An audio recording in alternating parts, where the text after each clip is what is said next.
Thank you, Jesus. Hallelujah. Well, we welcome you, brothers and sisters, from Malta, Gozo, Kenya, Uganda, Pakistan, India. We welcome you and we greet you. Our brothers and sisters from Italy, United States, UK, Germany, God bless you. This message is going to be one of the most powerful messages you're going to hear for your life. You're going to find out why I tell you that later. But I want to encourage you before we go ahead. First of all, it's very likely that you're going to need to hear this message again after, because there's a lot to chew.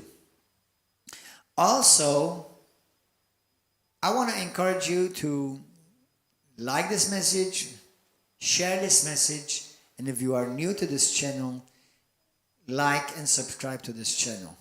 If you want to stay in touch with us and be updated weekly, make sure that you subscribe so that you receive updates from this ministry.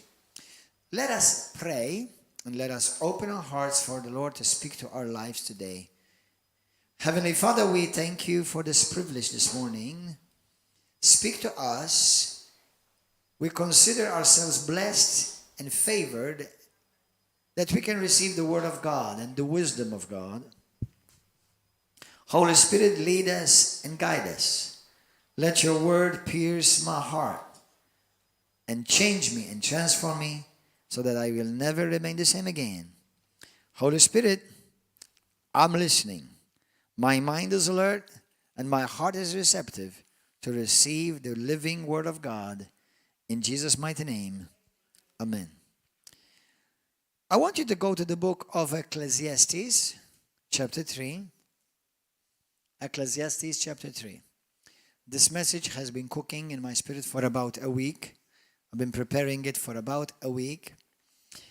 And when I say that this message is going to change your life, it's going to change your life. Ecclesiastes chapter 3. I'm going to read from verse 1. And I'm going to read certain scriptures with you.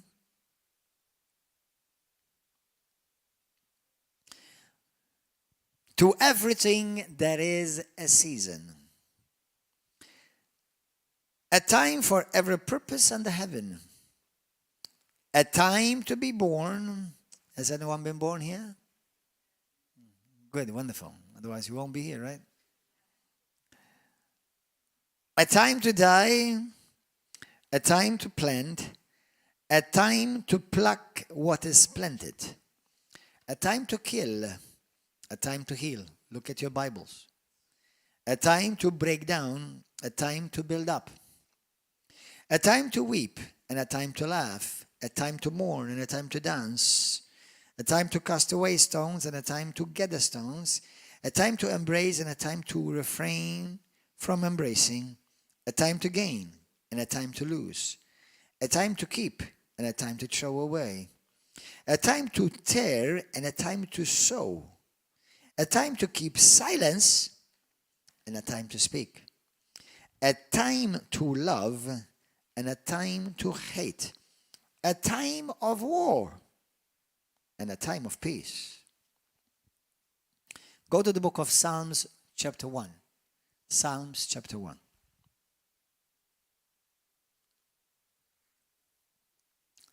Verse 1.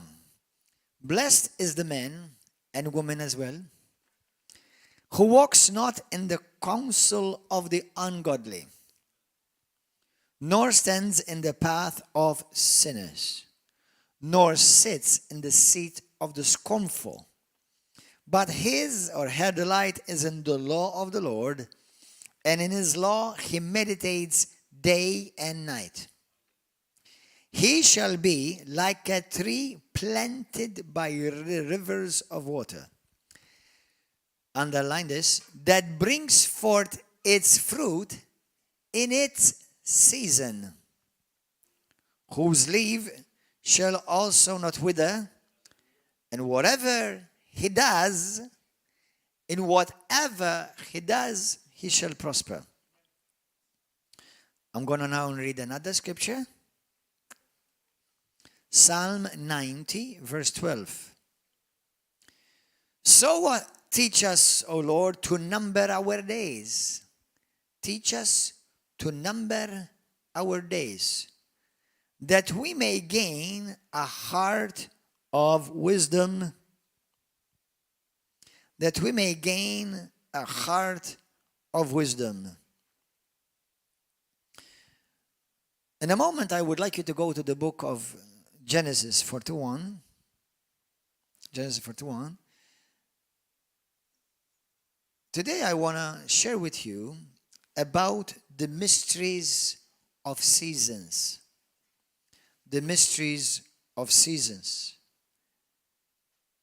It's been my experience that one of the major areas where many Christians miss it is in the areas of times and seasons. Times and seasons. This is one of the mysteries of the kingdom of God. And Jesus said that the mysteries of the kingdom of God are given to the children of the kingdom to understand. Yet even many of the children of God still walk in ignorance from this mystery. Mysteries, when they are opened up to you by the Holy Spirit, they become revelation. So if you do not have the understanding of seasons of your life, you will mess up all your life.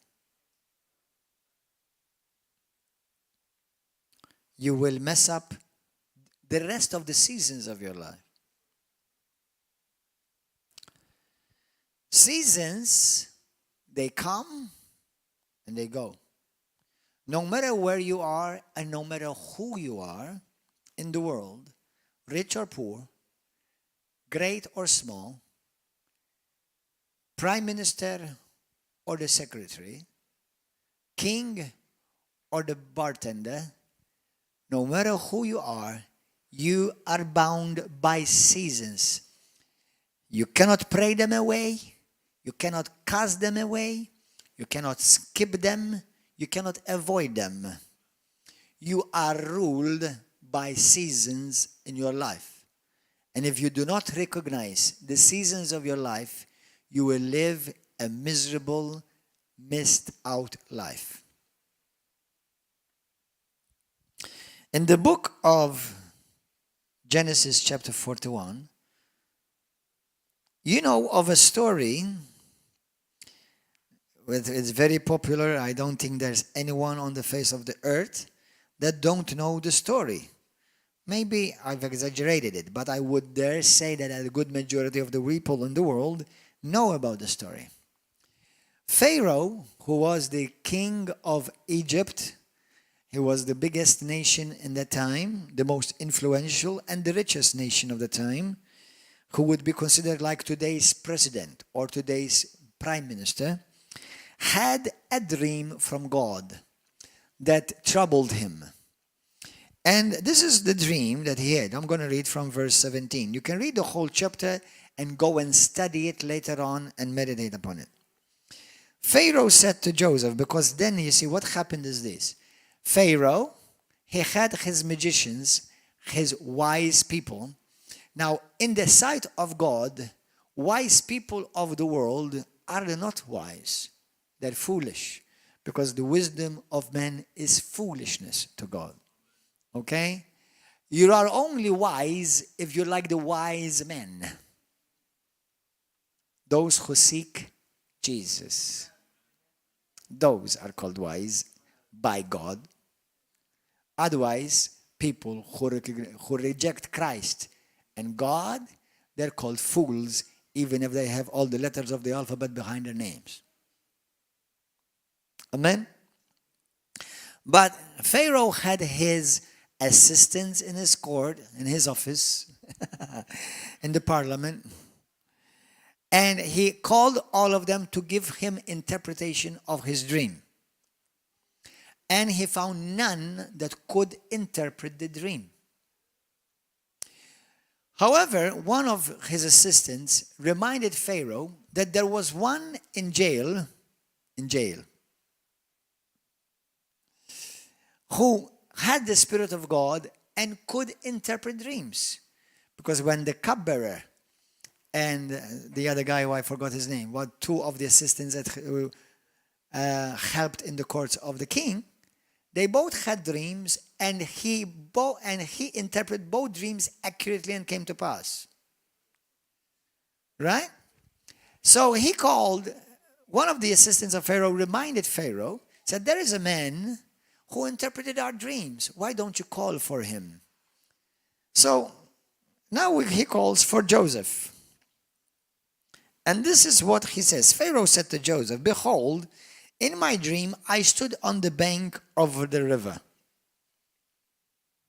Suddenly, 7 cows came up out of the river, fine looking and fat, and they fed in the meadow. Then behold, 7 other cows came up after them, poor and very ugly and gaunt. Such ugliness as I have never seen in all the land of Egypt. And the gaunt and ugly cows ate up the first 7, the fat cows. When they had eaten them up, no one would have known that they had eaten them. That means even though they ate all the 7 fat cows, they still remained ugly, shriveled, and thin. For they were just as ugly as at the beginning. So if you're ugly, you're going to remain ugly forever. Hallelujah. Obviously, I'm not talking to any one of you, because all the people that are part of this ministry are beautiful. Hallelujah. Amen. Also, I saw in my dream all Christians are beautiful, and all people are beautiful because they're all created in the image of God. Amen. Also, I saw in my dream, and suddenly 7 heads came up on one stalk, full and good. Then behold, 7 heads, withered, thin, and blighted by the east wind, sprang up after them. And the thin heads devoured the 7 good heads. So I told this to the magicians, but there was no one who could explain it to me. Then Joseph said to Pharaoh, the dream of Pharaoh, the dreams, both of them are the same thing. They're one. God has shown Pharaoh what he is about to do, and you cannot change it. The 7 good cows are 7 years, and the 7 good heads are 7 years. The dreams are one. And the 7 thin and ugly cows which came up after them are 7 years, and the 7 empty heads blighted by the east wind are 7 years of famine. This is the thing which I have spoken to Pharaoh. God has shown Pharaoh what he is about to do. Indeed, 7 years of great plenty will come through all the land of Egypt. But after them 7 years of famine will arise. All the plenty will be forgotten in the land of Egypt, and the famine will deplete the land. So the plenty will not be known in the land because of the famine following, for it will be very severe. And the dream was repeated to Pharaoh twice, because the thing is established. When 2 things are in agreement, it will be established by God, and God will shortly bring it to pass. Now, you know the rest of the story. How many of you don't know the rest of the story? Anyone don't know the rest of the story? God now gives wisdom to Joseph what Pharaoh ought to do. He did not tell him, grab all the intercessors and let's pray it out, or cast it out, or rebuke it. You cannot change seasons, but you can prepare for the seasons ahead. You can prepare so that you won't change in the seasons, but seasons will change. Are you understanding something here? Amen? Hallelujah. Now, this is a mystery. Now, this is I forgot to say something yesterday, which I'm going to repeat to say today. The mystery is this, that we've heard how lions can eat cows, you know, they can eat, giraffe can eat wheat or grass. But I've never heard of wheat eating wheat or cows eating cows. So this requires the mystery of God to be revealed to you. You see, that's why you cannot just cut a straight line and you say, I've got the formula for interpreting dreams. Because you have to have the Spirit of God and someone who has the Spirit of God to interpret that. And Joseph at that moment was the one with the Spirit of God to interpret. What we see here is this, that years, everybody say this with me, years, 8 years. Years, 8 years. And the Lord is revealing that there is a principle and there's an eternal law that is operating in your life without your permission. It doesn't need your permission to operate. You cannot skip it. You cannot change it. You cannot pray it away. You cannot hide. These are called the mystery of times and seasons. And whoever will disobey to the wisdom of this law that God revealed, this mystery and this principle that God revealed to Pharaoh through Joseph, God reveals to his servants, whoever will disobey, they will pay a high price. If you missed this, you will pay a high price. I can say from experience, people who did not listen to the wisdom of God and who did skipped seasons of their life, what they did, they didn't skip it. It's just that the next seasons destroyed them. You cannot skip winter. You have to go through winter. You cannot skip summer. You have to go through summer. You cannot skip autumn. You cannot pray away autumn. No, you just have to prepare for autumn. You have to prepare for winter. You have to prepare for summer. Seasons cannot change, but you can. Amen? There is a rainy season. There's a dry season. You may have had floods in one season, but there will come a season when a dry season will come that even the ground will be cracked and so dry. And you wonder, where did all the rain go? So be wise to find a way to be able to still plant in the dry season.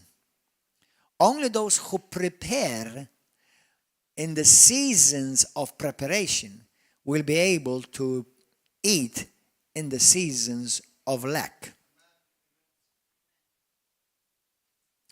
There is hot season, there is cold season.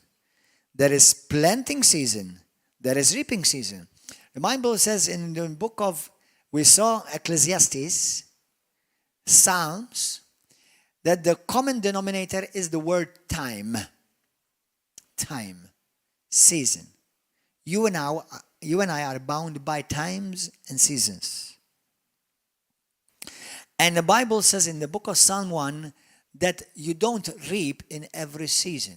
You will reap in the season of reaping. And if you try to reap in the season of reaping, when it is supposed to be the season of sowing, or else the season where you're waiting for the seed to start growing, but instead you want to reap when the seed is just sprouting, you will die hungry. So I'm telling you today, this is going to be one of your most powerful messages for the rest of your life. You better listen.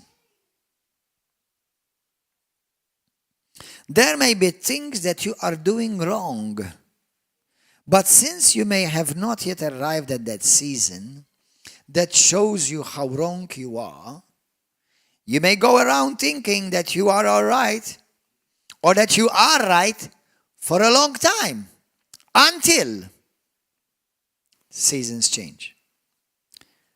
Because the season of reveal, the light, revelation will come. And only when that season comes, it will reveal to you how wrong you were. I've often said, and yesterday one of my sons reminded me of it. When a person, forget a person, when a Christian is deceived, the danger about it is that you will keep on doing things while you're deceived, thinking you're wrong, thinking you are right. And that's why it's dangerous. You see, people who are deceived, they think that what they're doing is right. But they have been foolish because they did not listen to the wisdom of God. And you don't gain wisdom by reading a book. Wisdom comes from two sources. One, God, and the other one is experience. And both go together. Are you understanding that? You cannot skip experience. God is not going to give you supernatural wisdom and you skip experience. Okay? Because God is the one who created seasons. He said in His own word, times and seasons will remain forever. Seed time? Seed time means sowing season, and harvest time, reaping season, will remain forever. Amen? Every season comes presenting you the key. Now get this. Every season comes presenting you the key for the next season. Please get that. Every season is preceded with the key for that season. Every season is preceded with the key for the next season. Now, if you don't get it, you're going to remain locked out of the next season. The season will come, but you will gain nothing from it. Are you understand? Mux il-mikrofon, il-mużika rrit. Il-mikrofon kien tajjeb. So listen, every season comes presenting you the key for the next season. Every season is preceded with the key for that season. Don't miss it. Don't stay locked out. If you and I manage to master seasons, you will remain relevant in every season. You will be able to eat in every season. You'll be able to work in every season. You'll be able to live with abundance and no lack in every season. But I like this word better. You will remain relevant in every season. Are you understanding the word relevant? You see, the reason I say this, because there are people who are only relevant for a season, but then they become irrelevant the rest of the seasons, the other seasons. That's why you have shooting stars, but shooting stars are bright in one moment, but then they disappear the next. That's why don't rely on somebody who's just having a temporary success because his light or her light or their light is going out soon. If you do not remain relevant and use the wisdom of God. Everyone goes through seasons. Seasons will come. It will depend upon you, how you prepare. Every season comes with a notice for the next season. The season of rain will come with a notice. Prepare for the dry season. The season of abundance will come with a notice. Prepare for the season of lack. Are you understanding? The amount of time you spend preparing will determine the amount of winning you will do in the next season.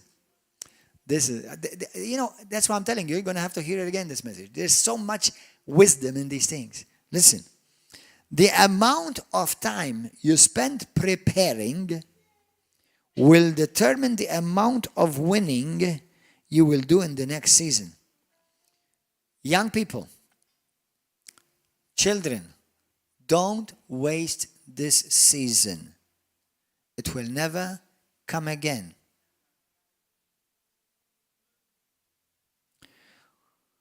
There was a season in my life when I was single, I was not married, I did not have children, I did not have ministry, I did not have church or ministries or other churches that we oversee. I had none of that. All I had was me and Jesus. And I used to spend hours praying, locking myself in the room. While everybody is sleeping, I'm talking to God. Because I used to think everybody is talking to God during the day. He must have a lot of attention to give. So let me talk to him during the night when everybody else is sleeping.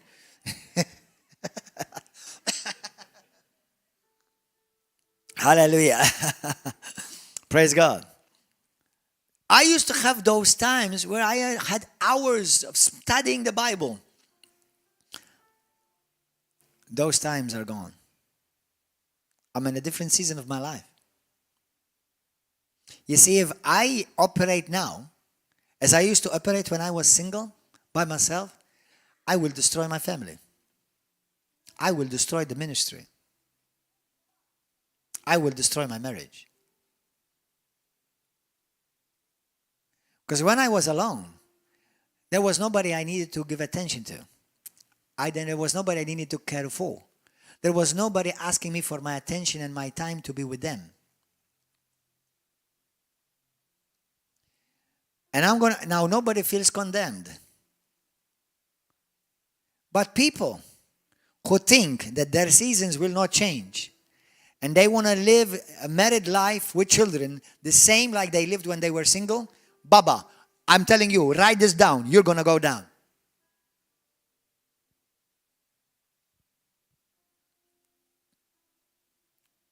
You know what you're going to do?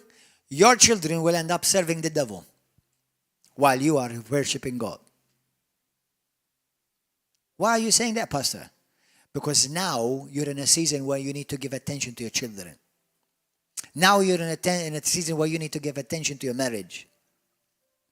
If you wanted to stand still many hours with God, you should have never gotten married. God makes that very clear. If you're going to be married, you're going to have divided attention.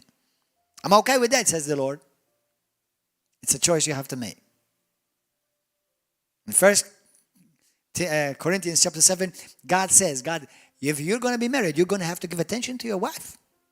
Spend time with your family. Otherwise, if you just be with me alone, I like that son, I like that daughter, you can be with me alone, I'm not going to reject you. But don't tell me you want a wife or a husband if you still want to spend hours praying, reading the Bible. When are you going to spend time with your family? When are you going to give attention to your children? When are you going to play with them? When are you going to pray with them? When are you going to go to cinema and play games with them? Well, Pastor, I feel bad. You're a dummy. You have missed your season. You're confusing seasons now. It's the same like when I was single, I could go to coffee shops, I could go to discos, I could go to nightclubs if I wanted to. Now I can't. Well, what's wrong with that, Pastor? As long as you don't sin. Well, yeah, I may not be sinning, but I may be causing a scandal.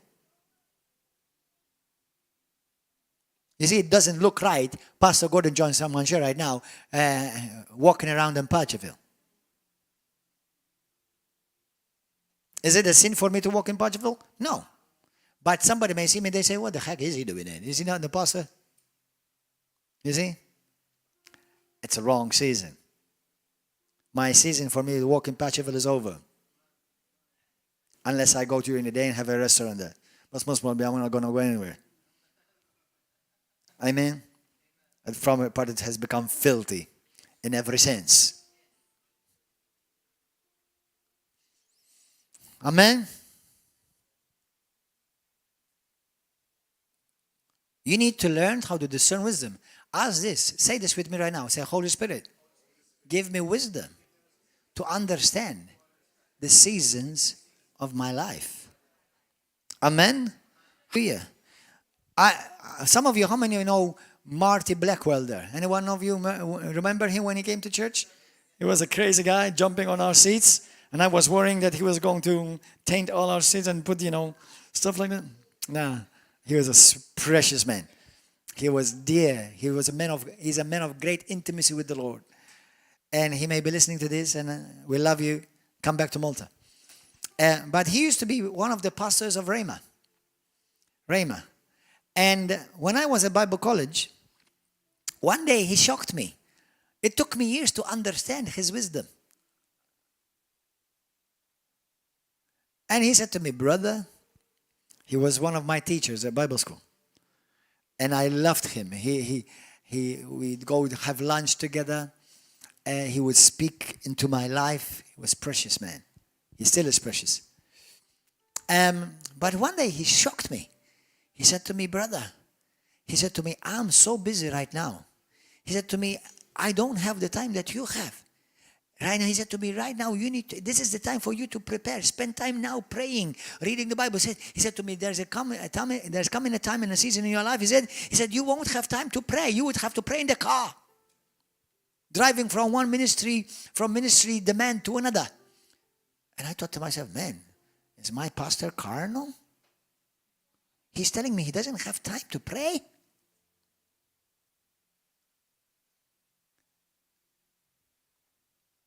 No, because his season changed.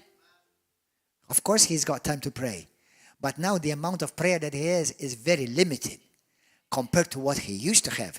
Because now there are demands. And when you have a ministry with thousands of people, with Bible college, ministries, missionaries, listen, if you just spend time praying, your ministry will go down. You have to take care of that. You have to tend to that. That's why not every season you spend for 24 hours there praying. No. Then just have a prayer ministry. That's all. If anybody feels to that prayer ministry, we'll give you free room here. Pray from morning to evening.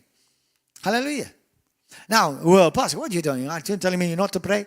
No, I'm not telling you not to pray. You must pray. But now it becomes a different logistic. It becomes a different way. Okay?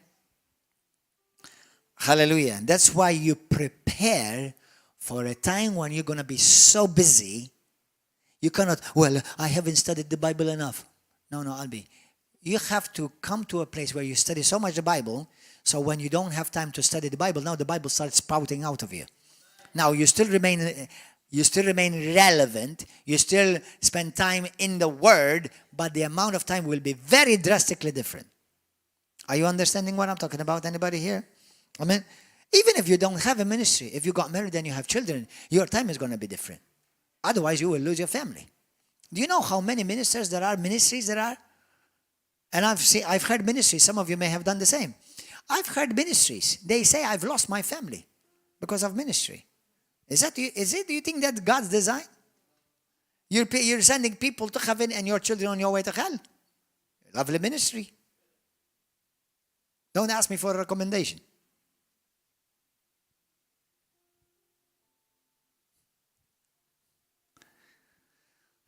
You know, there have been times where the enemy would try to make me feel condemned. Because obviously I need to spend time with my wife, and my wife is not very demanding, thank God for her, bless her. But my children need my attention right now. I play with them. We watch programs together with each other, together. Sometimes the enemy comes to tell me, you're not spending enough time in the prayer and you're not reading the Bible enough. And then I feel in conflict. But then I'm reminded by the Holy Spirit, son, your time that you spend as a father with your children is pleasing to me. You're honoring me. It's another form of worship.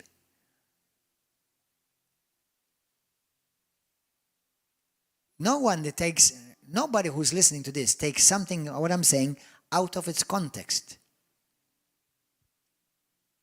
So when I'm spending time with my wife, I don't feel, no, I have to pray. No. If I do that maybe once in a blue moon because something urgent, she'll most probably understand and most probably she'll join me. But imagine if I do that every week. What the heck did you get married for?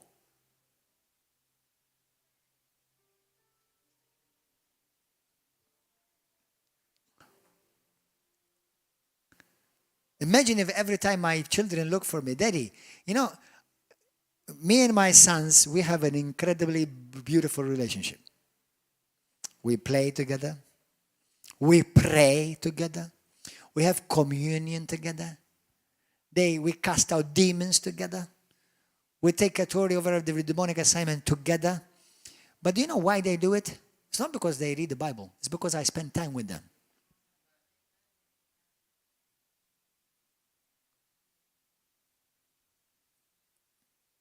My children will serve the Lord all the rest of their lives, and they will never depart from the path of God. But that's because I had to spend a season where Gordon's life had to be invested in them. I did not abandon God.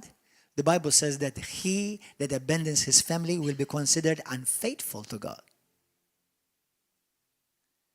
Like what? Like one who's a heathen.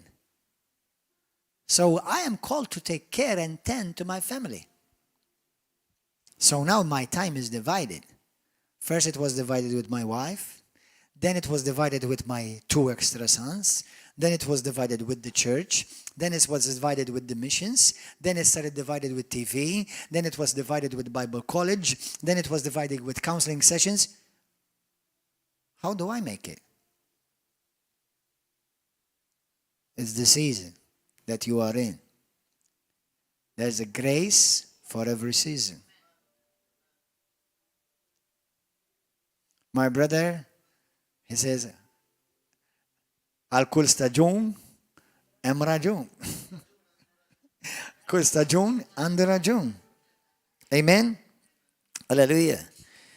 Another brother in the Lord, another mighty man of God, Joshua Suleiman, he said, what I do today, due to the demand of the ministry needs, I don't have the same amount of time of prayer I used to have. Obviously. Listen, if you want a big ministry, you're going to have to do a lot of preparation. And the bigger the ministry that you envisage, the bigger and the longer time of preparation. Think about the ministry of Jesus. 30 years preparation. Do you know how many Christians will look at that? I'm wasting my time. Preparation is never wasted time. What do you want? You want to go and start a church like many people do all over the world, and a year or 2 later it is closed down? Lovely ministry. Lovely ministry, lovely fruit.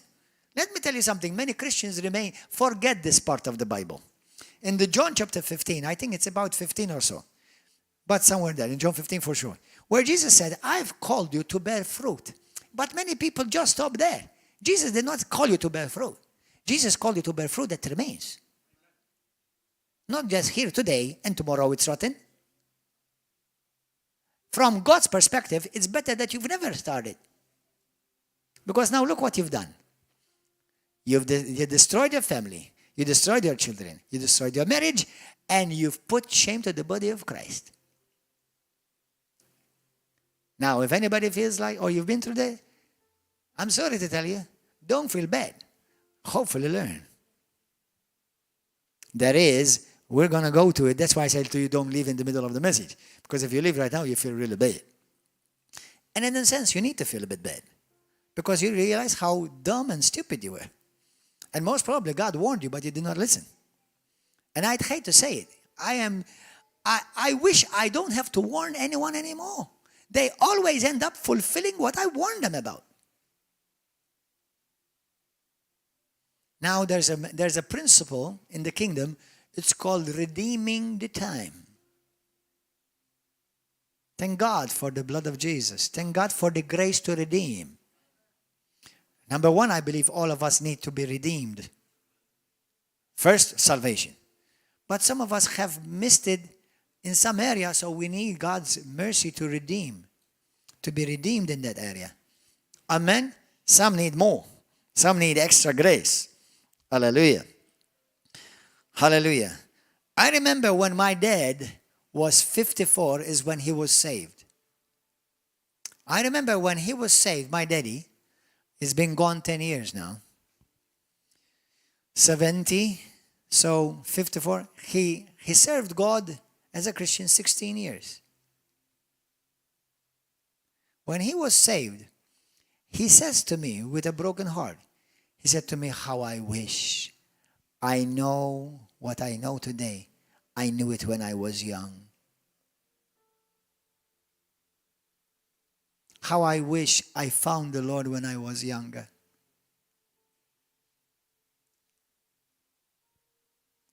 He managed to live 16 years of his Christian life, serving God, loving Jesus.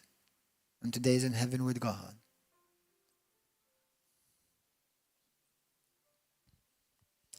Single men, women, now is your time to spend long hours of prayer, reading the Bible, serving in the church, doing your Bible courses. This is the time. This is your time of preparation. Those of you men and women of God, young Christians full of zeal and a lot of foolishness, stop moving around. Stop going from one place to another. Be rooted so that you will bear fruit eventually in its season that will remain. Stop trying to preach. Stop trying to do this and this. Now, Pastor, do I stop talking about it? No. Listen, evangelism is part of your life. It's not something that you do. It's something that you are. That means everywhere you go, speak about Jesus. Tell them what the Lord has done for you. Amen. When the Lord, remember the demoniac, and the Lord set him free, and he wanted the ministry. Remember that? He said, Lord, can I come with you? I would like to come. Can I be part of the 12? I'll be the 13th one. Jesus said, no. He said, just go and tell them what God has done for you. Listen, you don't need to be a pulpit ministry evangelist or pastor or whatever. Just share daily what God has done for you. If you do that faithfully and you die in that season, you will get your reward in full. Amen? Do you know that there are people in pastors' positions that God never called them to be pastor? There are people in CAO positions of companies or banks or whatever, and they've called them to be in ministry and that they're doing something secular.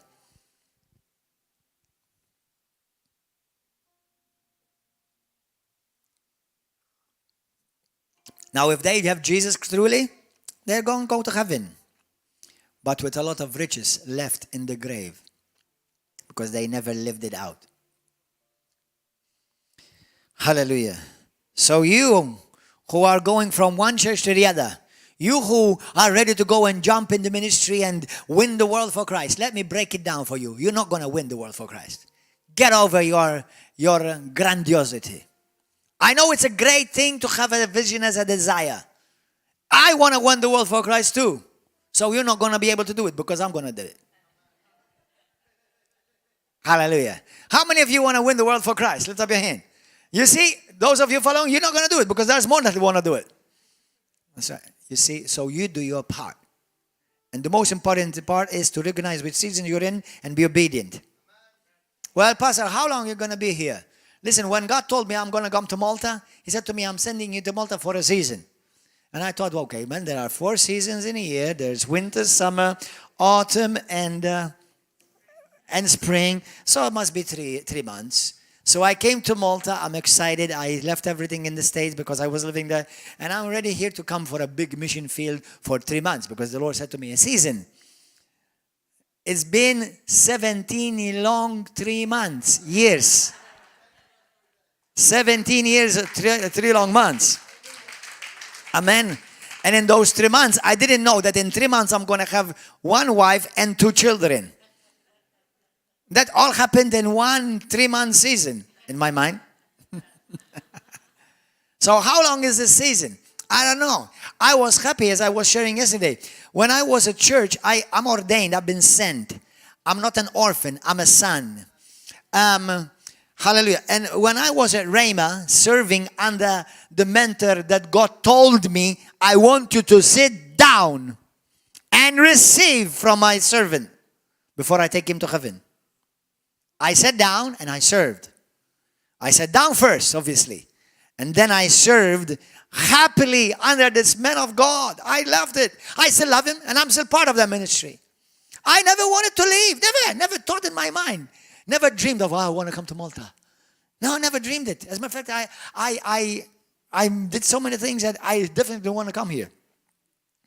And I received a prophecy from somebody one day. He said to me, brother, it was in 1998. God is going to send you back to home, back to Malta. I said, in the name of Jesus Christ, I rebuke that devil. Send him. He wants to come to Malta. I don't want. I was happy serving God in my home church, whom I loved, and I was loved. Man, I was loved.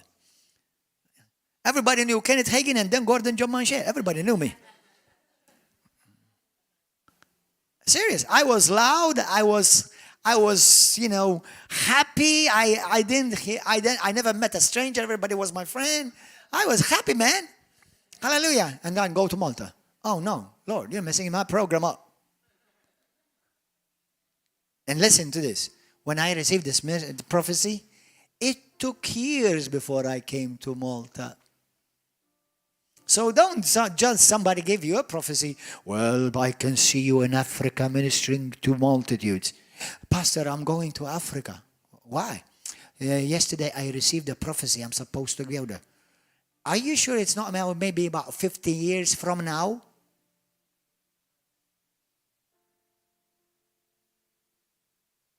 Because if you go now, you may be brought back in a casket. You have no idea the spiritual warfare you're going to be coming against. You better prepare.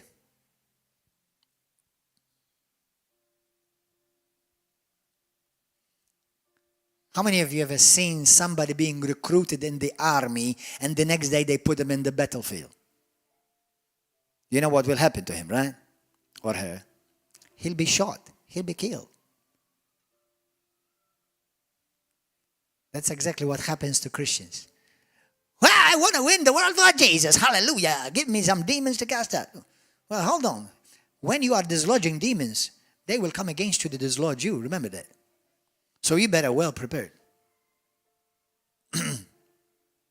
You're moving them out of their house. They're going to come against you to move you out of your house. I'm speaking to somebody. So you better prepare. You may have the authority, but you don't have the wisdom.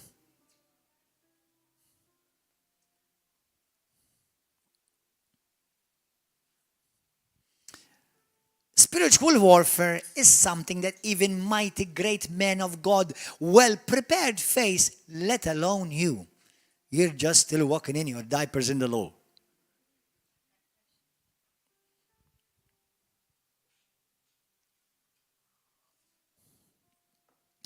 Hallelujah. That's why it is so important to understand the season. Which seasons are you in your life? Everyone, nobody starts with the season of being on top. Everyone that has ever been born of women always start with the season of prepare. And how long? It's going to be longer for sure than you think. Because the moment you say how long, God says, okay, this guy needs more. Because he's already thinking about a short time. Pastor, if I do 2 courses enough?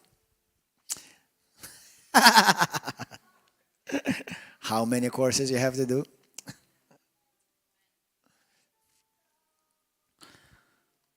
Somebody said to me, Pastor, because, I've been here for about 5-6 years, he said. He said, and you have not ordained me yet. And I am not going to ordain you. Why? Because just because you are here, it doesn't mean you are obeying. You're still doing what you want.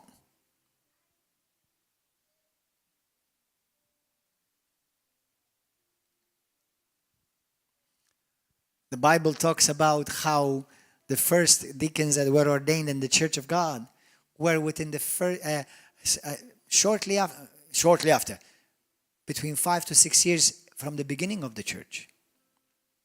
Okay, so some Christians now are thinking, no, okay, 6 years a Christian, so then I will be ordained a deacon. Not necessarily. It may take you 60 years. If ever.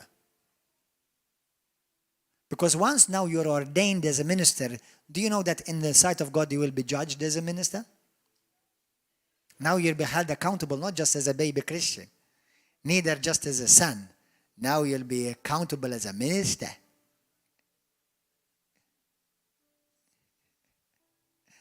Prepare.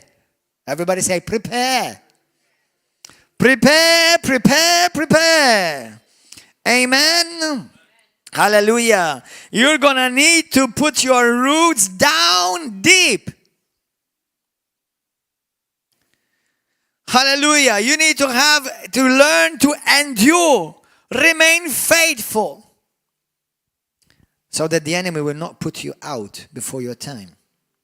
Don't let people pity you because you are studying the Bible, spending time in prayer, spending time with God. That is a season you need. Somebody said to me, do you know what? When I went to Rhema, I almost did not go to Rhema. Now, God told me to go to Rhema. But I almost was spoken out of going. Do you know why? Because some well-meaning Christians, do you know what they said to me? They said to me, brother, you're a walking Bible. Why do you need to go to Bible college? I said, God, you already know enough. Man, for a few moments, I actually premeditated. I said, am I supposed to go to Bible college? Man, I'm glad I did go. You want me to tell you something? If I never went to Rhema, not only would I have been to disobedience to God, but this would have never happened. I don't care what you think. God never asked your opinion about Him calling me and anointing me. I went though. I wanna say I'm grateful and I'm very honored and I'm in a good way proud in the sense that I went to the right seasons. I did not skip seasons. There was a season of great preparation. There was a season when I just sat, was a happy son, and served my father. And I never wanted to leave there. Never really. Honest, I'm not trying to make things up. I never wanted to leave.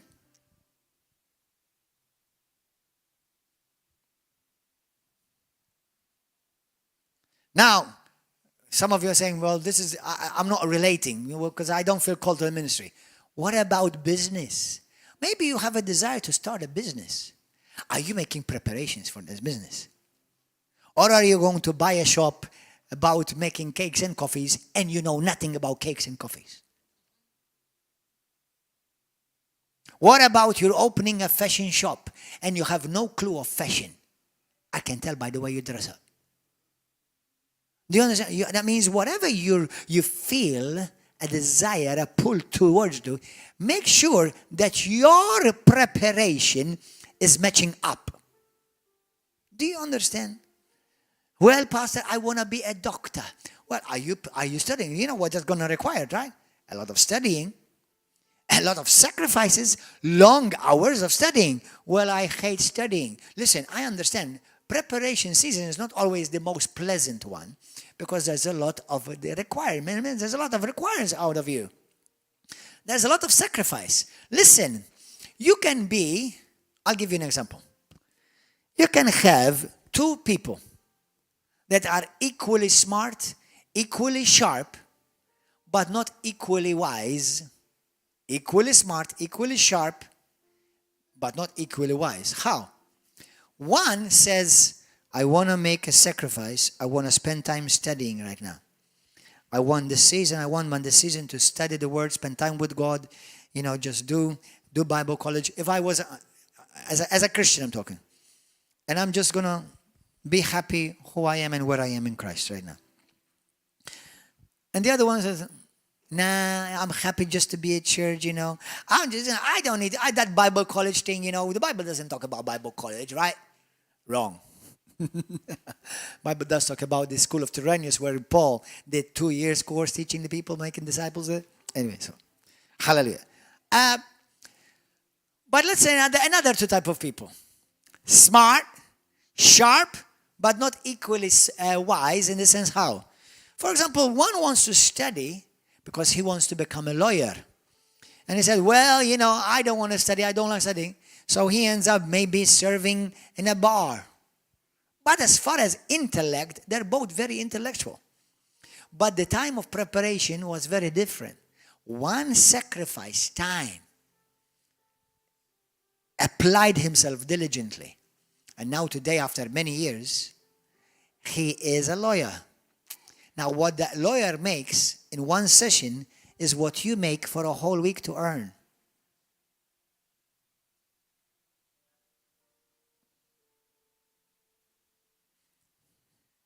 Now, thank God for bar people, those who serve behind a bar or cafeteria, it's fine. If that's what you want and you're happy with it, it's fine. Maybe even God called you to have a coffee shop. Praise God. I believe, and this is just what I believe to encourage you. Wherever you are, master it. Wherever you are, even in life, in secular work, master it. Why do you want to remain serving somebody else's dream for the rest of your life? Master it. What I mean by that is that if you're in a bar, become the bar supervisor. Become eventually even the manager. Why not? Eventually the owner. Instead of now you're always working for somebody, now people work for you. Have big dreams. But you still have to serve. You have to serve somebody. Amen? Serve. That's how you're going to learn. There are people that I've heard stories of that they started from a janitor, from a cleaner of a company. Today they're the CEO from a cleaner. Anyway, hallelujah. Praise you, Jesus. The fat cows are not here to stay. The lean and the mean cows are coming. Amen. And you better prepare for them. Everybody say lean and mean. That's right, because it's not nice and pleasant when you're going through a time of dryness, lack. Amen. Hallelujah. So prepare yourself. God is preparing you to stand before kings. Some of you who are still young, and even though maybe those who are a bit older, don't be discouraged. Let me tell you something. I know people who may be a bit older in their years and that they went back to study. Now, I know it's not pleasant and it may be out of the wrong season. But maybe you missed the first season, so you want to make up. Maybe you made up. You want to make up. So, if God may tell you, go for the diploma. Go for the degree. Spend time more studying. Why are you going to rush? You want to work already as a waiter at the age of 16. When you're smart, intelligent, and you are good in school, study further. Why are you going to waste your life now so you can have some pocket money? Resist your carnal, youthful urges. Listen to the fathers. Listen to your mothers. Listen. Study. Prepare. Make provision for what's coming. You're going to need in the next season. Your next season is determined how you prepare in this season. Amen. Do you know how even products, how products have a terminating date? They say best before. Listen, certain things in your life that are done best before certain seasons. Amen. Amen. Listen, if I want to be married and have children, that's a season. I cannot be married, have children, and then all of a sudden I want to grow a big ministry. That's the wrong season. They're going to require both attention, both of them big attention. And one or the other is going to suffer. Amen. I want to study and I want to have a full-time job. One of them is going to suffer. You're not going to give your full potential in your job, and you're going to drain yourself because you have to give attention to study. There's a time where you study. When there's a time you work like a dog, but don't remain a dog for the rest of your life. Amen. Now, it is estimated that our life may be divided in 4 seasons. If we put it in an age time of 100 years, let's say we're all going to live 100 years.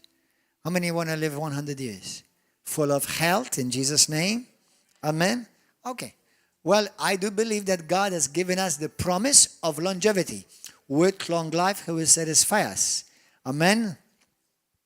I believe that there are people who went early because they made wrong decisions. Okay? Now, let's divide these 100 years into 4 seasons. The first season of your life is going to be between the age of 1, obviously, and the age of 25 to 30 years. In that season is what you may call the morning stage season. The introduction, the beginning, is the stage where you are allowed to make mistakes. Life will forgive you. You should have found Jesus Christ by then. It is then that you should have been filled with the Holy Ghost. It is then that you build strategic destiny relationships. It is in the season as a Christian that you spend massive investments in the Spirit and commitment to God. This is the time where you do a lot of preparations in the Spirit. Build strategic relationships, important relationships. You see, in this season, when you make mistakes, they say no big deal. But if you come to the season or your last season, the last years of your life season, and you're still making the same mistakes of your first seasons, it will not be okay. Neither life nor people will forgive you. You see, if my son today, they do something stupid and it's foolish, you think it's cute. If I do the same mistake, you think I've lost it. We're in different seasons. You understand? If you see a baby, let's say the first 4 years, 5 years. If you see a baby, you know how babies fall so often, right? They fall. And you say, oh, now if you see me fall like that, you say, poor pastor. Let's get the mobile out. You see, it's a different season. So not everything that you do is going to be reacted to the same way because it depends in which season you're doing it.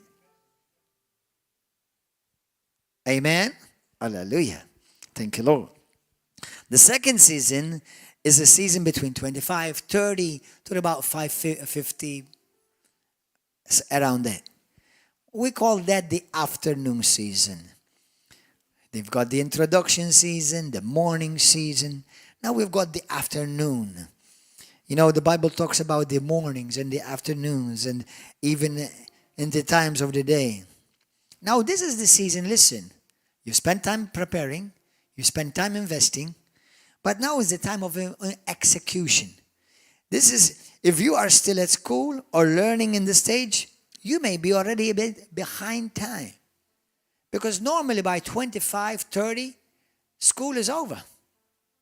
Now, if you've missed out of school and maybe around that age you want to go back to school, it's okay. But now you may have to do a crunch time, a time crunch. So now you have to have extra grace because practically you're merging 2 seasons in one. Amen? Because not everybody had the privilege to be taught what you're learning today. Unfortunately. So you may already be behind time and in some way, and you are going to need to merge seasons. You're going to need extra grace from God. You must pray more now. Prepare more now. You have to be more focused now. You have no time to lose because time is already against you. If you wish to end well, do not fall under the grip of the sleep of death. This is the time to execute. I'll give you an example. At the age of 12, Jesus was not running around healing people, casting out of demons, ministering or preaching. No. What was he doing? He was at the temple, listening to those above him, learning. Yeah, he was comparing notes with them. You see, he went to Bible college and he was comparing notes with the teachers. Hallelujah. Because he was preparing for that season that will come, that he was going to change and alter history.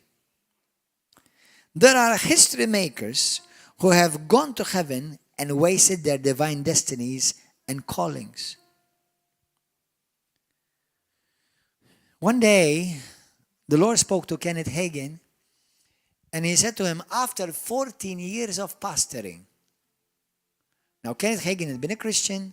I think at the age of 16, he was born again.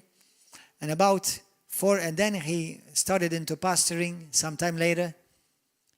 And the Lord said to him, after 14 years pastoring, he said to him, now you're ready to start the first phase of your ministry. He said, Lord, what have I been doing this past few years? He said, you've been preparing. You've been preparing. The Lord also spoke one day to Benny Hinn on this area. And I know because I heard him speak about it. And he spoke about how the Lord showed him that there are about 3 or 4 phases of his ministry.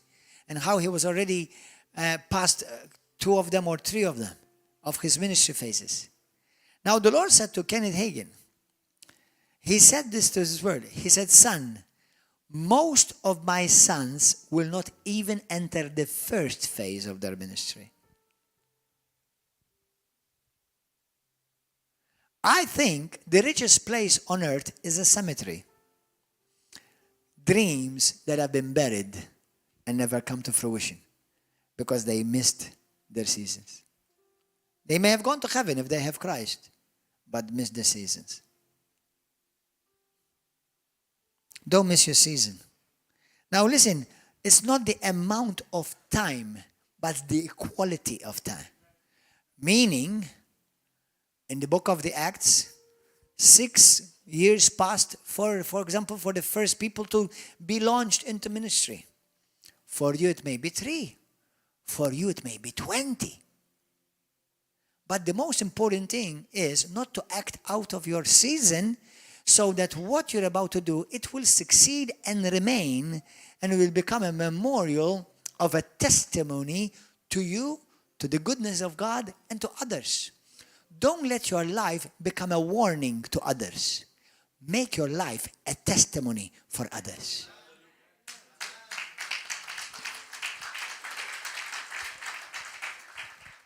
Some Christians I know, their life spells warning. Don't touch, don't repeat, and don't imitate. Others, they say, I would love to be like him. What have you done, brother? What have you done, pastor? And when you stand in the presence of people like that, be wise, say nothing, and learn. Because when you stand in the presence of people who have gone before you, don't show your foolishness by speaking, but show your wisdom by listening.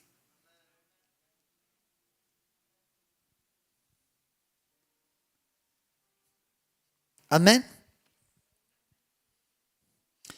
I find it very odd, funny, sad, strange, that I've met people in my life.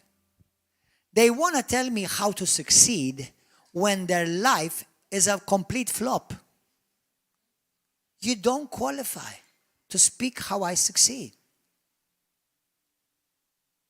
I've had so-called ministries try to prophesy things into my life when their life completely is a flop, ministry-wise.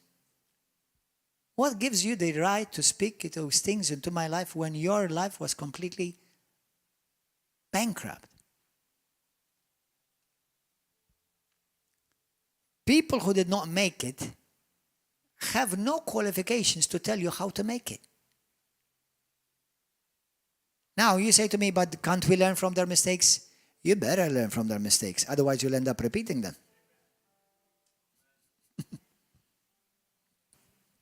Amen?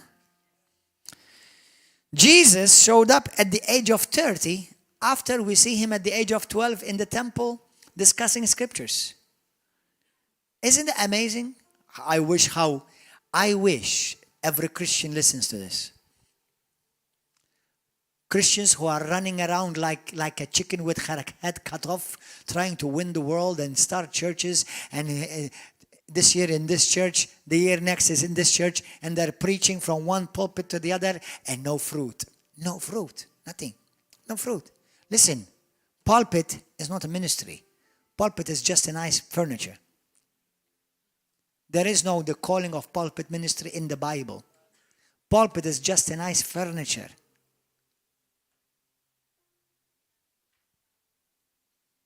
And most people who desire this beautiful thing are the most people should not be up here. Because this will define your life. And if you're not well prepared, it will destroy your life.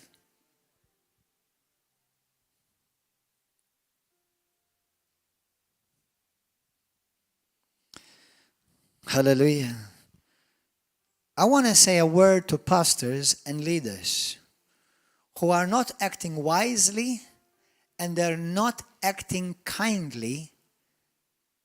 There are even leaders in this nation, some of which are self-appointed, some of which have run from one church to the other, some of which have been ordained by the sheep and appointed by their own sheep. Listen, obviously I'm not mentioning names, so everybody's going to apply it differently. But it is nobody does you justice just because after you're a Christian, they put you on a pulpit. They don't do you justice. You know, in this church, we have well over 30 speakers. Not one of them came on the pulpit the next year they were saved. Not even the year after that. There was a time of preparation. There was courses that they needed to sit and receive and do the test and pass it.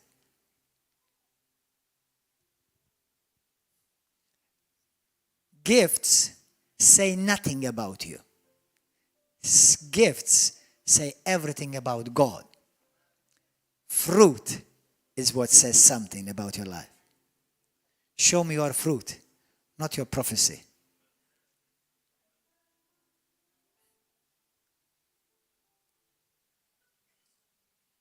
Amen. Think how long it will take us to get to know the Bible. The Holy Spirit. When now you've skipped the first season, you've missed it. Now you need to spend more time to get to know kingdom principles. Now we go to the third stage. The third stage is what we may call the evening stage. Okay? We know the sun is still there, but it's not as strong now. So now evening is coming, night is coming. This is where at the time, the age between 50, and if we're going to live 100 years, it's between the age of 50 and 75. 45 and 70. 55, 80. Around that time. Before you shut for business. This is the time where you have maximum impact in life. Whether you are doing a Christian ministry, whether you're doing a secular work or job where you can still serve God, by the way, in it and through it, somebody's going to work. Amen?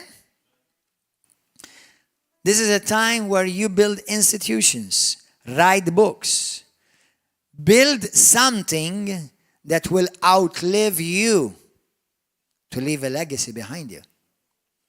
Build something that will outlive you. Let it be a legacy for you. You are not successful until that generation becomes loyal to your thought and they follow you and listen to you. What you say makes a difference. And now you have a generation that is watching you to follow you. Now, generation say to me, Pastor, but nobody knows me. What about the people around you, the people you're touching? Are you a point of reference for their life? Meaning, let's say you're in the business, you're in the market, you're in real being a realtor. Maybe you are in, I don't know, maybe in some other industry. Now you're building something where people look to you because now you have credibility and now you become a point of reference. You're building something that's going to outlast you. If you're in ministry, if you have a voice, if God has given you a voice to a nation, you see, people will test you. They will watch you, how long you're going to be around.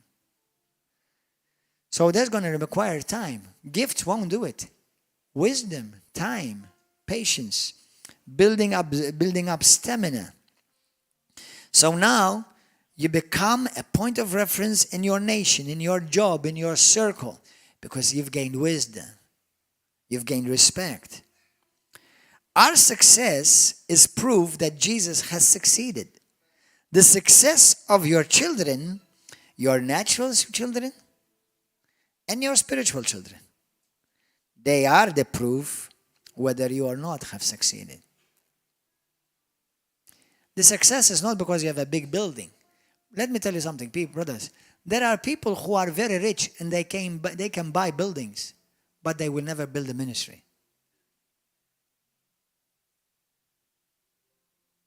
You can buy cameras because you've got money, but they will never have a ministry. A teacher knows that he has succeeded because when you look at his students, you can tell whether he was a good teacher or not. So your fruit testifies for you, right? Brothers and sisters, your children testify for you. Let me tell you something. We've just had Bishop Tom Brown with us. We've just had Bishop Stephen Lynn Evans with us. We've had several times Pastor Sophocles with us. We've had many ministries. Do you know why many ministries, from what I know, all the ministries that we've invited, do you know what I watch for? Now, it's nice when you have miracles and when you have charismas and giftings. We want that and God wants that. But that does not qualify them. I remind you, gifting says nothing about you. It only says about the goodness of God. But when I look at their children, that their children serve God. I'm not telling you they're pastors. They serve God. They could be a banker.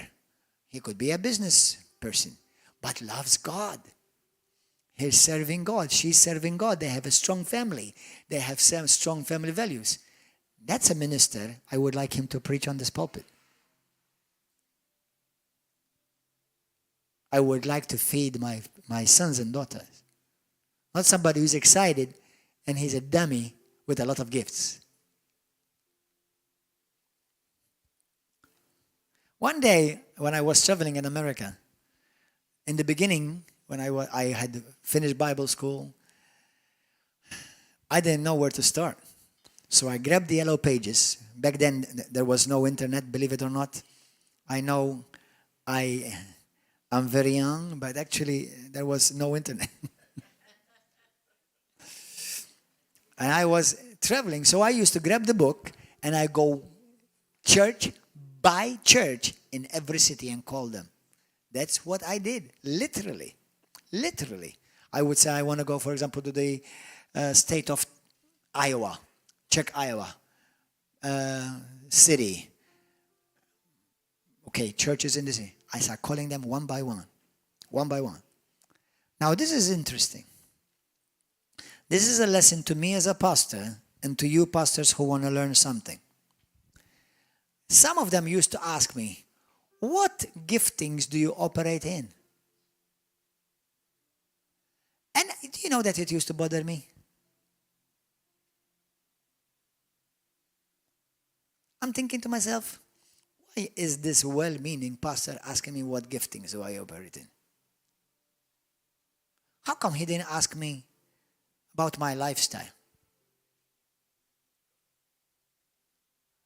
Whom are you submitted to? Where have you served?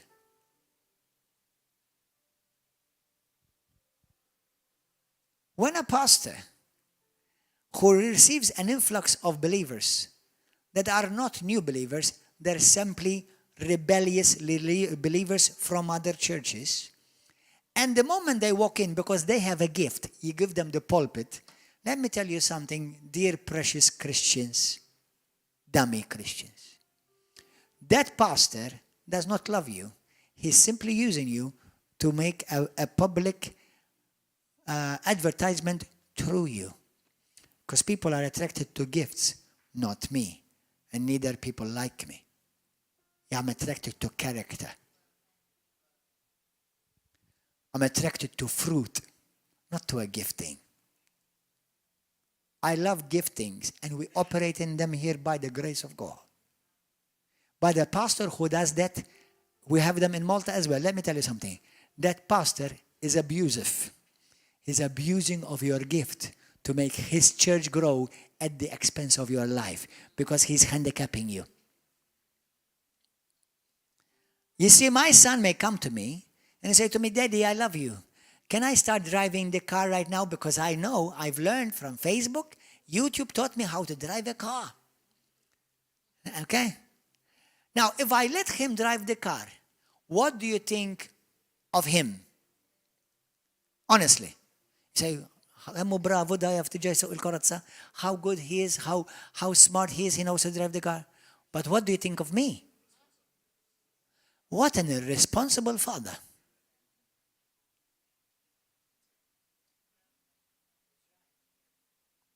But he's got a gift, brother.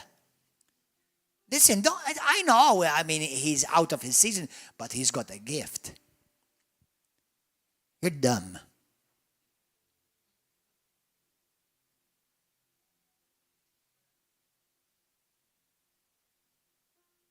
That's what one leader said to me. Brother, they just, they've been here for about 3 months, and everyone, they're all preaching. Well, they have a lot of gifts, brother. Yeah. Wait until next season. You're going to find out. Next season is coming.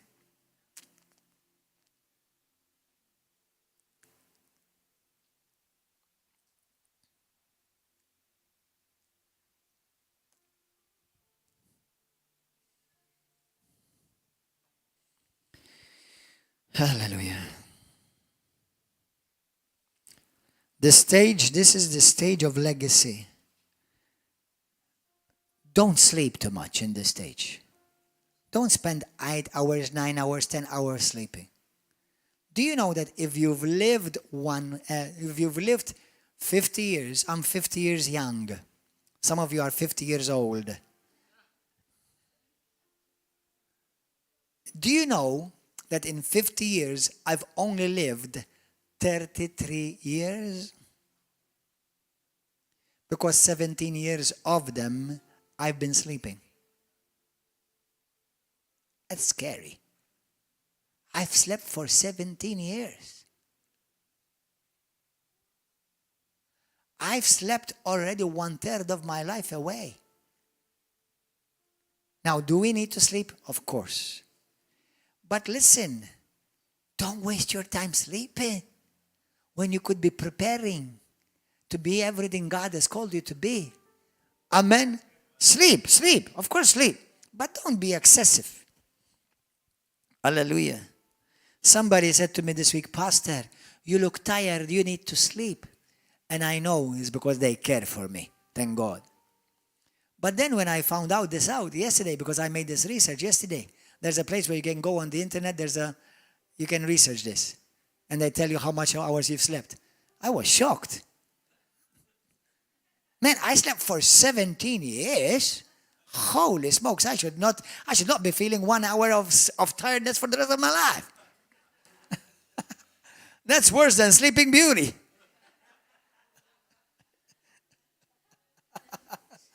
I'm serious. I mean, isn't it mind-boggling? 17 years asleep. Ah! 1/3 of my life sleeping. Some are asleep spiritually for the rest of their life. This is a time for you and I where we leave a legacy. Lord Jesus, help us. Stop looking for comfort. This is your time to make an impact, leaving a legacy. Jesus says in John 9:4, I must work the works of him who sent me while it is day. Young people going around criticizing older people, they don't realize that you are going to come into the season one day. The same season you're criticizing, one day you're going to come into. People who go around criticizing others are succeeding. Who criticizing those who are succeeding have missed their season. They are discredited. They have died. Have nothing to do with them. There are people right now, when they should be leaders, they should be responsible, bearing fruit. Till this very week, I heard 2 long-time Christians, they don't have a pastor, they don't have a church, they're going from one church to the other. And one of the things that even to make it worse, they're speaking against me. Thank God they've been kicked out of the couple of them. Keep it up. Wasted life without a head.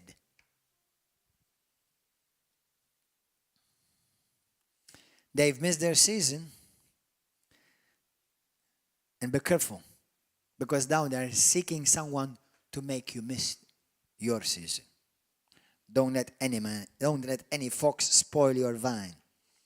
The time you are taking to criticize and attack is the same time you can be taking to prepare to go higher.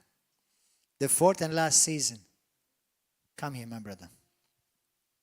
This is a time of consolidating. It's the time of you passing the torch. This is a time where you're making a name and writing your name in history. A history of mechanics, history of fashion, in a history of finances, in a history of politics, in the history of church Christianity. This is the time when you're looking back with satisfaction. You did not waste your life. Billy Graham. You've heard of Billy Graham? Anybody did not hear Billy Graham? Billy Graham, almost 100 years, lived a life where he fulfilled his plan. He fulfilled God's calling. He passed on the torch to his son. And this ministry is continuing on, going on. Fruit that remains. Reinhard Bonnke. Christ for all nations. Kolenda, what's his name? Daniel Kolenda. His spiritual son. Because not always physical sons. I mean, they could be spiritual sons. Okay? Or both. Spiritual son. He passed the torch to his spiritual son. He knew the time was coming. He knew the time where he would close and pass the torch. Fruit that remains. T.L. Osborne. How many of you heard of T.L. Osborne? Mighty man of God, apostle. His work still going on till this day. He passed the torch to his daughter. Still carrying on the gospel to multitudes all over the world. These are people who have finished well. Not just finished. Well, you're done.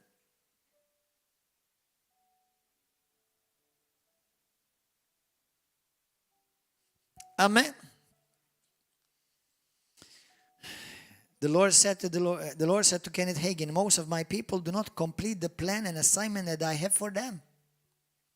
Brothers, are you going to complete the assignment God has for you? It's not going to just happen. You have to be conscious of it. And nobody succeeds coincidentally. Everybody succeeds purposefully.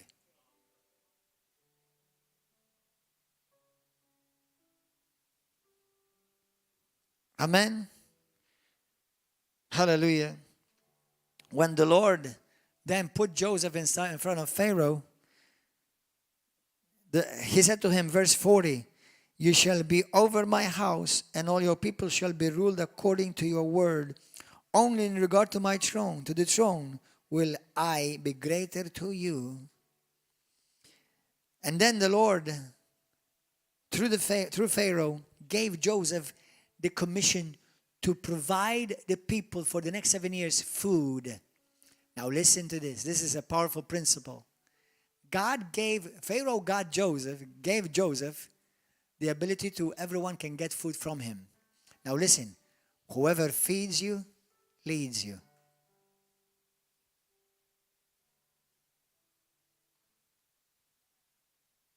That's why they listened to him, they followed him. But Joseph went through a tough season. You know the story of season, right? Of Joseph. He was sold by his brothers. He was betrayed. He was put in the pit. Preachers in training. Yeah. He never grumbled. He never blamed his brothers. Never blamed his father. Never blamed his pastor. That's a nice idea. Hallelujah. Never blamed anyone. He kept a good attitude. He did not miss his season of preparation. Even when he was in jail, unjustly, he kept his faith in God. Hallelujah. Joseph had some type of wisdom that he was able to recognize the seasons of his life. Now, if I had to say to you, 14 years, man, that's a long time. But compared to what God had called him to do, it's a short time. Right? Listen, nobody looks up to Pharaoh anymore. But millions look up to Joseph till this day. Now that's a legacy. Now that's a legacy. Amen. Hallelujah. So, never blame anybody or anything. You have the key to the seasons. No one else, whether they're dead or alive. Joseph is the one with the wisdom for seasons. Learn from him. And finally, Joseph teaches us these things. Save and invest. I know today is a bit longer than normal. I warned you about it. But save and invest. How? In the Ephesians 5:15 it says, see then that you walk circumspectly, not as fools, but as wise, redeeming the time, because the days are evil. Proverbs 4:18 it says, but the path of the just is like the shining sun, that shines ever brighter unto the perfect day. These are people who have learned and grabbed hold of the mysteries of seasons. How many of you want to learn the wisdom for the mystery of seasons? Lift up your hand. You ready to apply them? You ready? Are you going to make a choice today? You're not going to miss the next seasons and the rest of the seasons of your life? Save. Save up. Save up what? Money is good to save money. But listen, money alone still does not make you successful. Money alone does not make you successful.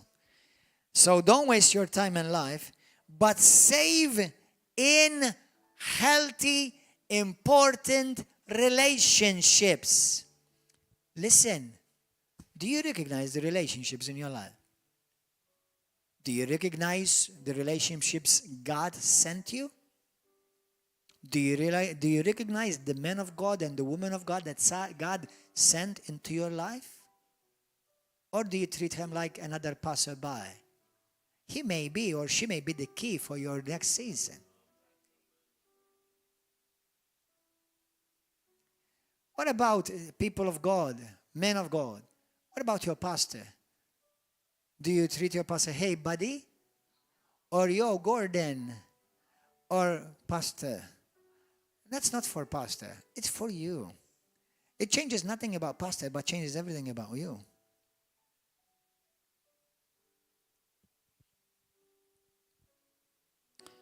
Amen? How are we going to redeem the time? So, make important investments. Invest in relationships. Important relationships. relationships that don't suck the life out of you. Listen, there are only two people that you want in your life. The one you're helping and the one that are helping you. Anyone else who's wasting your life, cut. I'm not telling you to be rude or arrogant. I'm just telling you to be wise. Cut. That's it. Because they are taking you off the plan, and they're going to take you out to miss the season that God has you in. So, whom do I want in my life? People that I'm bringing up and people that are bringing me up. Anyone who's pulling me down or wasting my time and have no respect for my time, bye. And I'm in a season where I definitely don't want to lose my time. I'm in a season where I don't have time to waste. I want to invest my time with my sons. One day they will leave home. I pray they won't, but I'm pretty sure that they will start having visions one day.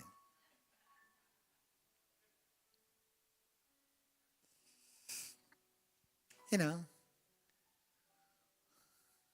But I don't want to say, I missed my time.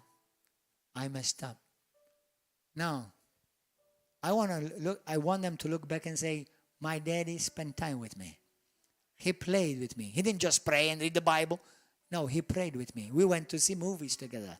We went to have a date together. We went to the sea together. We jumped on the bed on top of each other and tickled each other to death. And sometimes Dad lifted up a bit of his voice, and we thought that judgment had just come upon earth.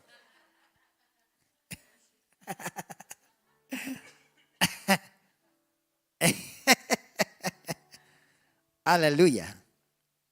One of the things that my wife thanks me for, now obviously I'm not the perfect husband, but one of the things that I'm grateful that she thanks me for is that she says to me, I thank God for you because you are the one that brought me to Christ. You introduced me to Jesus, to the best thing of my life. And I'm still learning how to be a husband. Hallelujah. Amen. Thank you, Lord. The keys, a few more seconds, okay? Be patient. Because I'm not going to do this another week.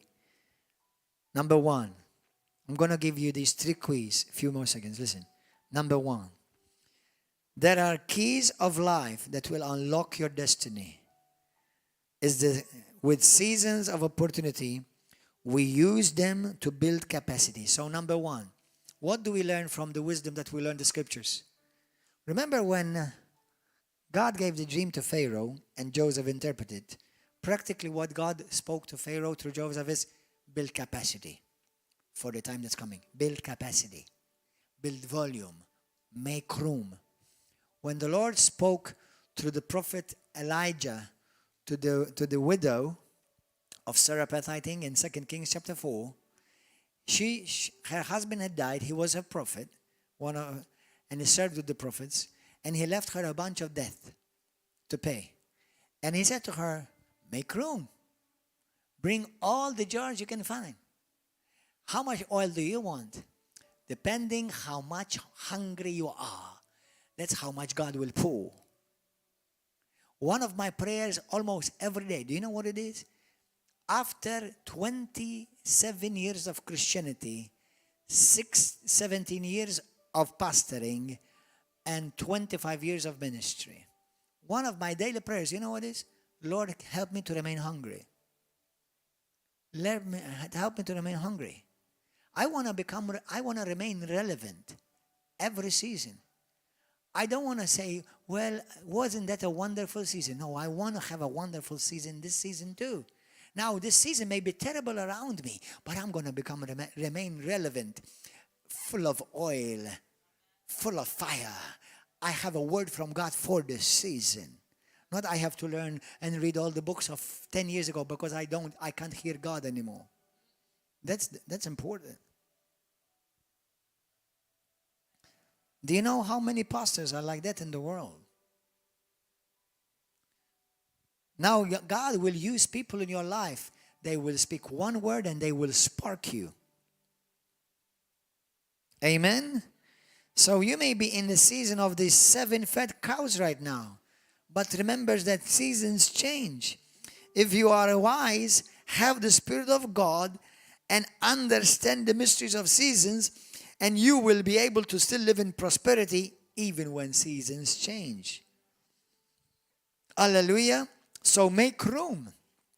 Somebody one day was praying for revival. Revival, revival, revival. And then a mighty man of God came up to him and said, brother, said, you praying for revival? He said, are you making room for revival? Are you making preparations for revival? So what you want, are you preparing for? Are you making preparations for? Are you making investments? Are you spending time investing? Depends how high you have to go. It will determine how deep you will dig. You cannot go high with small preparation. You see, with small preparation, small foundation, we plant a little flower. But if you want to reap a big palm tree that will give you shadow, you have to dig deep. Amen? Hallelujah. Key number 2, build quality relationships. Relationships that will last forever. 2 are better than 1 because they have a good reward for their labor. Find people that you can work with together. Amen? Hallelujah. Ecclesiastes 4:9-12. Amen. In Jesus' name. Pray to God. Say, Lord, bring me destiny relationships into my life. Bring me covenant relationships. Relationships that have value. Not just an acquaintance. Acquaintances, you can make them every day. Covenant and destiny relationships, they come in a lifetime and you treasure them. Amen. Now listen to this. This is powerful, powerful, powerful, powerful, powerful. Once again, you're going to have to listen to this message over and over and over and over and over and over again. Listen. When God wants to bless you, when God wants to promote you, He will send somebody to your life. When Satan wants to destroy you, get you off path, he will send somebody into your life. Notice in your own life, if when you missed God, you were disobedient, the enemy did not send somebody to you, and you followed. And notice that when things started going well for you, you were being blessed. Notice if God did not send somebody to you. God has a postman or a woman for you, postwoman. Recognize which ones are. Now, they may all be Christians, but one may have to continue to pass by. The package is not for me. But this one, okay, this is sent for God. This is for me. This helps me. Now, I'm not telling you to be selfish and like some try to use everybody as a ladder to climb into your... That's wrong. There are people who come to ministry, to churches like that. They want the pulpit, they want a position, they want an ordination, they want a title. Don't do that. You will never be able to do that with me for sure. But appreciate relationships because God wants you to prosper after all. The Lord God wants you to go forward after all. But with the right heart attitude, serving, appreciating, and not abusing. Amen? Hallelujah. Just because you know a lot of people or many people know you, it means nothing. Many people know me in Malta. Actually, I know many people in Malta. I know thousands of people. But I have people that I can count on. Find people that you can count on. Find people that they can speak into your life. You will always have a man or a woman of God. If you're a man, a man. If you're a woman, a woman. Now, I'm not telling you as a pastor, obviously, as a pastor, I can speak into everybody's life. But number one, make sure that you have a good relationship with your pastor. He may be the key to your future. I'll give you a perfect example. Apart from this is definitely biblical and it's definitely true. But a month ago, somebody, they were going through, it blessed me because they testified.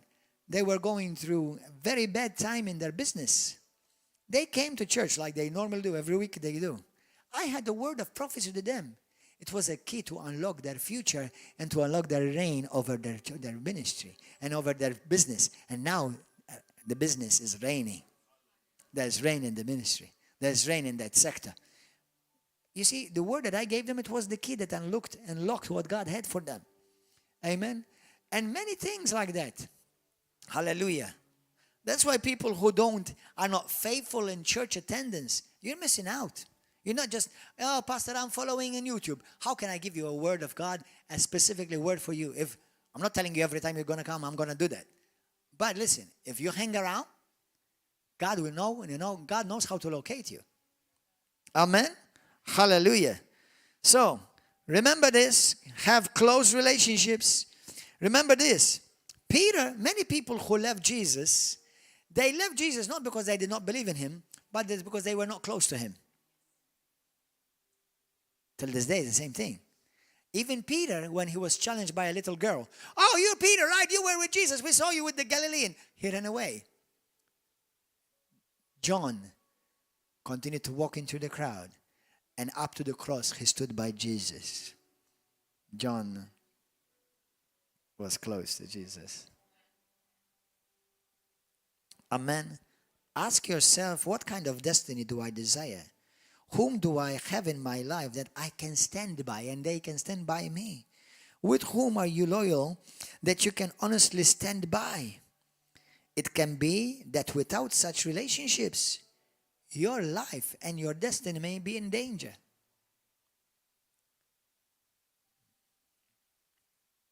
Let's all stand. Be careful whom you may attack, whom you may insult. Number one, have nothing to do with insulting or attacking men and women of God. Nobody, especially Christians. Remember, what you sow is what you reap. And that's a law. It will happen even if you fast and pray.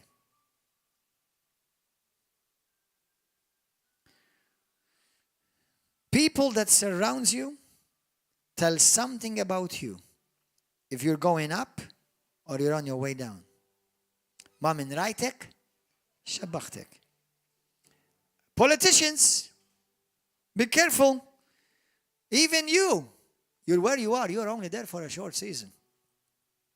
Be careful. Because you're carrying a name. Right now you're famous and popular. You're there in this legislature. But for many generations, what legacy are you going to leave? How will you be made known?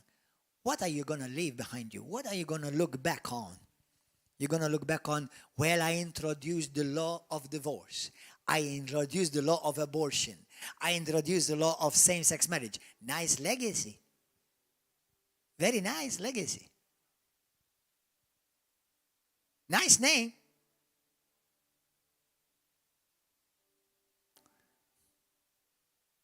Well, I put the law that anyone can blaspheme God, attack and mock Christians and Christianity in the name of Jesus, and we do nothing about it. We just laugh. Fool. Fool of all fools. Well, I'm still doing good. What are you saying, Pastor? Now, when the time, that season of lean, mean cows are coming to come and eat you, and only then you will realize the fool that you were.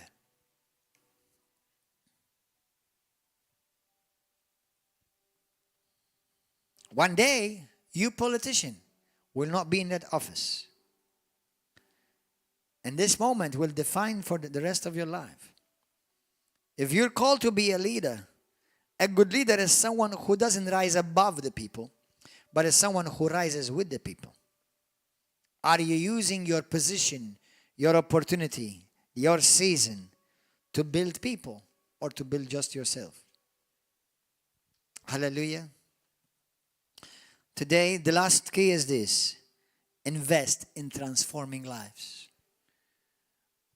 Invest in transforming lives. Whom are you investing your life in to help out, to transform? In 1 Samuel 22, 1-2, The Bible says, David therefore departed from there and escaped to cave Adullam. So when his brothers and all his father's house heard it, they went there to him, and everyone who was distressed, everyone who was in debt, everyone who was discontented gathered to him. So he became captain over them. He became a captain of a very bad church. Assembly. But listen to this. Look at the character that God put in David. But then later on, in 2 Samuel 23:8, it says, but David turned this man into mighty men of God. When God, you see, when the Lord spoke to David, even to Joseph, there's a scripture which says, I have raised you up for the sake of my people. It's not about you. It's about God. And it's about there's a God's divine purpose. Now, when you start serving God, Satan will try to do everything to stop you because he doesn't want God's purposes to be released upon this earth. But listen, everything we've spoken about today, go and think about it. Go and meditate upon it. Invest your time in Jesus. Invest your time studying the Word. Learn from others who've gone before you. Sit down. Spend time with people who can truly impact by your life, even by being in their presence. Men of God. Visionaries grow with their generation and lift up the leaders and history makers of the next generation. I want to give you good news. Sometimes you say, Pastor, I've sowed, but I didn't reap in that area. Oh, listen. The Bible says you reap what you sow, not where you sow. So that means you reap what you sow, not only where you sow. Sometimes you sow here, but you reap from there. Amen. God is not limited to how harvest will be brought to you. Amen. How many of you say to me, Pastor, I need to have my time redeemed. I missed it. I've messed up my seasons big time. Anybody here? Hallelujah. This is why we're going to pray for restoration. Now, it's never too late, okay? Be diligent. Be faithful. Be committed. Not build, as they say, Rome was not built in a day. But if you're going to build to last. Amen? Build to last. So let's pray right now. Close your eyes. In the book of Joel 2:25, the Lord says, so I will restore to you the years that the swarming locusts have eaten, the crawling locust, the consuming locust, and the chewing locust, my great army which I send among you. You shall eat in plenty and be satisfied, and praise the name of the Lord your God, who has dealt wondrously with you, and my people shall never be put to shame. Today, become intentional to apply wisdom, to change. Choose. Let your pastor speak into your life. Learn from your mistakes. You cannot change yesterday, but one thing you can do is you can learn from it. Let yesterday motivate you to a better tomorrow.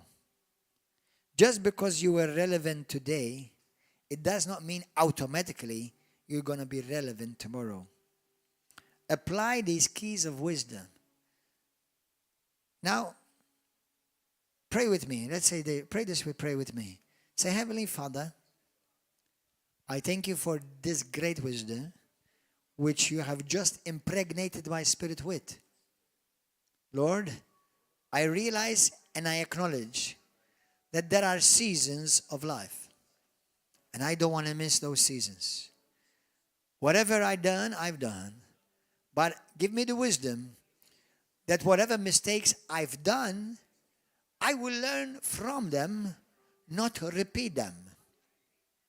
So, Lord, I make preparations right now in the realm of the Spirit so that I will have a good season that is coming. And my season that I'm in right now will prepare me well for the seasons ahead. so that I can eat in every season. No matter what happens around me, I can still succeed and walk in victory. Jesus, forgive me where I was foolish.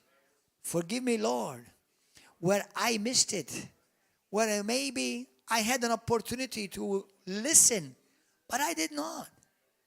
Jesus, that's why I need your mercy right now.